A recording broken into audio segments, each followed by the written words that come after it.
मैं इस जंगल में बिल्कुल नया आया हूँ। मुझे क्या आप कोई पेड़ बताएंगी जिसके पेड़ पे मैं घर बना सकूं?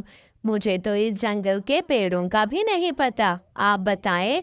आप तो यहाँ पर कब से रह रही हैं? मेरी थोड़ी मदद ही कर दें। मैं दूसरे जंगल से आज ही आया हूँ। वहाँ पर मेरा कोई नहीं है, इसलिए सोचा इस जंगल में आकर अपना नया घर बनाऊं। यहाँ पर ही रहूंगा आज से। आप कितनी दयालु दिल की चिड़िया है। आप मेरी थोड़ी मदद करें। जी जी, बिल्कुल ठीक कह रहे हैं आप।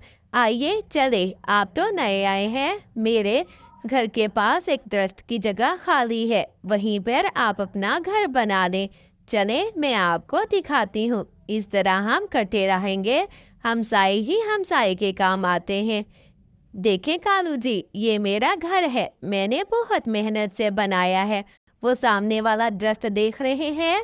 उस पे चले, आपको मैं मदद कर देती हूँ घर बनवाने में। आप उस पे अपना घर बना लें। बारिशों के दिन भी शुरू हो जाएंगे फिर। आप यहाँ पर आराम से रहें। ऐसे ही समय गुजर जाता है। शाम तक कालू सारी लकड़ियाँ जमा करके घर बनाना शुरू करता है। कालू आहिस्ता आहिस्ता घर बनाता है और घर बिल्कुल कंप्लीट हो जाता है। कालू भैया, आपने घर कितना खूबसूरत सुंदर बनाया है। मुझे बहुत अच्छा लगा। बहुत ही मजबूत है। आप थक गए होंगे। आए मेरे घर में, मैंने खिचड़ी पकाई है, चले आपको खिलाती हूँ। अरे वाह वाह वाह रानू बहन, ये तो बहुत ही लजीज बनाई है। खुशबू तो देखे बहुत ही अच्छी है। ऐसा खाना मैंने आज तक नहीं खाया। आपके परों में तो जादू है, जादू। मुझे तो और भी खाने को देखकर भूख लग रही है। आपका शुक्रिया। ऐसे ही अगली रात भी गुजर जाती है। कालू सोया सोया उठता है। अरे जाता हूँ, बहुत ही भूख लगी है। जाकर के रानों से खाने को कुछ मांगाता हूँ। ऐसे ही कालू उस बाहर निकल के घर से चलो जाता हूँ और रानों से खाने को कुछ मांगाता हूँ।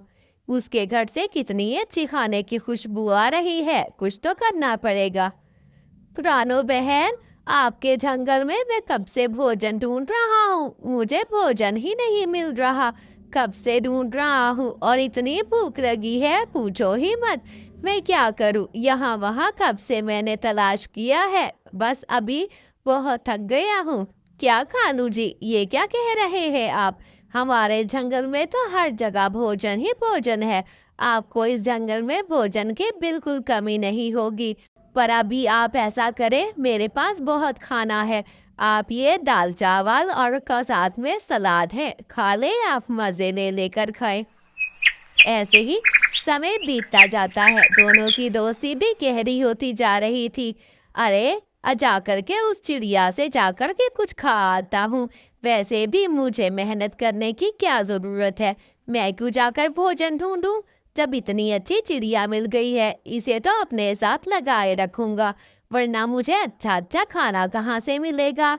ऐसे ही कालू रोज रानू के पास जाता और उससे मीठे मीठे अच्छे अच्छे खानों की फरमाइशें करता। दोनों की दोस्ती भी गहरी होती जा रही थी। कालू तो अंदर से बहुत ही चालाक और लालची कौवा था। ऊपर से रानो चिड़िया दिल की बहुत ही नेक और दयालु चिड़िया थी। रानो को क्या पता था कालू के बारे में। कालू भैया, ये हमारा जंगल यहाँ आकर सुंदर फूलों पे खत्म हो जाता है। इससे आगे अगर आप जाएंगे तो आपको पता है वहाँ पर चीलें होती हैं। वहाँ पर बहुत मीठे फल ज़रूर हैं, मगर उनकी लालच में आप आगे मत चले जाना कभी भी। आप यहाँ पर ध्यान रखना। हाँ हाँ हाँ, ठीक है रानो, बिल्कुल ठीक कह रही हो। मैं तुम्हारी बात ज़रूर मानूंगा। मैं क्यों वहाँ जाऊँ? मैं भला क्या चीलों के पास जाऊंगा? मुझे मरना है क्या? मैं तो अपने घर में ही अच्छा हूँ। तुम तो बहुत अच्छी हो। लेकिन कालू कहाँ बाज आने वाला था? अरे वो चिड़िया तो लगता है झूठ बोल रही थी। यहाँ तो कोई चील नहीं। चलो मीठे फल खा लेता हूँ। आय हाय, बहुत ही मीठा है ये आम। कितना रसीला और जायकेदार है। लगता है जान के कह रही थी चिड़िया। ऐसे में वहाँ चील आ जाती है। चील, चील तुम कहाँ से आ गई हो? चील मुझे माफ कर दो, मैं यहाँ से जा रहा हूँ। अरे यहाँ पर तुम्हें कोई और दिखता है। अब तुम्हें कौन बचाएगा मुझसे, बताओ जरा। मैं तो तुम्हें अभी 2 मिनट में खा जाऊंगी। नया नया मांस आया है लगता है जंगल में। क्या तुम्हें नहीं पता कि ये चीलों का इलाका है? चील जी, मुझे माफ कर दो। मैं आपको एक बात बताता हूँ। मेरे घर के पास एक रानो रहती है, उसके 2 बच्चे भी हैं। आपको बहुत मांस मिलेगा, आप उसको खा जाओ। मुझे छोड़ दो, मैं आपको उसका पता भी बताता हूँ। आप जाएं उसे खाएं। चील वहीं पे चली जाती है। रानू के घर के बाहर दरवाजा खटखटाती है। रानू को अंदर से आवाजें देती है, लेकिन रानू को तो साफ समझ आ जाता है। ये तो लगता है चील है, लगता है इससे किसी ने मेरा पता बताया है। हाय हाय, ये तो मुझे खा जाएगी। ऐसे ही रानू चिड़िया झूठ मूठ अपनी सांसें रोक लेती है। ये तो लगता है मरा हुआ पंछी है, और यहाँ कोई बच्चा भी नहीं है। लगता है इस कालू ने झूठ बोला। अभी इसे सबक सिखाती हूँ जाकर, अभी इसको जाकर खाती हूँ। ऐसे ही चील चली जाती है। कालू को उसकी लालच का अंजाम जरूर मिलेगा। कितना ही बुरा कालू है। मैंने उस पे एतबार किया और उसने मेरे ऊपर ही इतनी बड़ी साजिश की। चील को मेरे घर का पता बताया। अब इसे चील छोड़ेगी नहीं, खाकर ही दम लेगी, क्योंकि चीलों को तंग करना तो बहुत गलत है। कालू ने बहुत बुरा किया, मैंने उसे समझाया भी था। ऐसे ही सारा दिन चील कालू को ढूंढती है। कालू तो वहीं आम खा रहा था। चील जाकर कालू को खा जाती है।